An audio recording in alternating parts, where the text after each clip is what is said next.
Hey guys, ఈ రోజు అయితే మార్నింగ్ నిద్రలేచి మేమంతా కలిసి అయితే మా ఫ్రెండ్ వాళ్ళ ఊరైతే వచ్చేసాము. ఇక్కడ ఈ కాయలు వాస్తున్నవాడే మా ఫ్రెండ్. వాళ్ళ ఇంటికి వెళ్ళాం కాబట్టి పాపం వాడే పని చేయాల్సి వస్తుంది అంతా. మాకు లైఫ్ లో కొంతమంది కొన్ని మంచి మెమరీస్ అయితే ఉంటాయి, అందులో మాకు ఈ రోజు ఒక మంచి మెమరీ అనమాట.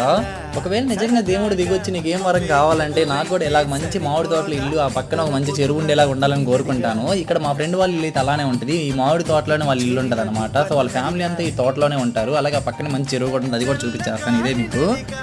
మాకైతే ఎగ్జామ్స్ ముందు ఒక డే అంతా ఖాళీ వచ్చిందనమాట. ఈ రోజు ఊరకుండలాగా అందరికి బైక్స్ ఉన్నాయి అనమాట. ఇంకా బైక్ మీద ఎక్కేసి అందరం మా ఫ్రెండ్ వాళ్ళు ఊరైతే వచ్చేసాం. ఇక్కడ చూడండి మార్నింగ్ నుంచి బాగా ఎంజాయ్ చేస్తున్నాం. అలా తాటికాయలు తినేసి ఇలా ఈ చెరువులోకి అందరూ ఇంకా ఈత కొట్టడానికి వెళ్ళిపోతున్నాం. ఇక్కడ నీళ్ళు అయితే అలా కనిపిస్తున్నాయి, చాలా ఫ్రెష్గా ఉన్నాయండి. ఇక నెక్స్ట్ అయితే ఫుడ్ దగ్గరికి వచ్చేసాము. ఫుడ్ చూసేయండి, మా ఫ్రెండ్స్ అందరం ఒకటే అరిటాకులు. ఇక్కడ సింగిల్ గా కూర్చున్నాడు అయితే వెజ్ అనమాట, అందుకని వాడు అచ్చం సింగిల్ గా కూర్చున్నాడు. మిగతా వాళ్ళందరూ ఒకే అరిటాకులో ఫుల్ గా కూర్చొని తినేసాము. అలా ఇంకా మళ్ళీ కూర్చొని మళ్ళీ అలా ఫన్ టైం అనమాట. ఇప్పుడు ఇలా ఈ రోజు ఈ వన్ డే ట్రిప్ ని మా ఫ్రెండ్స్ అందరం కలిసి మామిడి తోటలో ఎంజాయ్ చేసాము.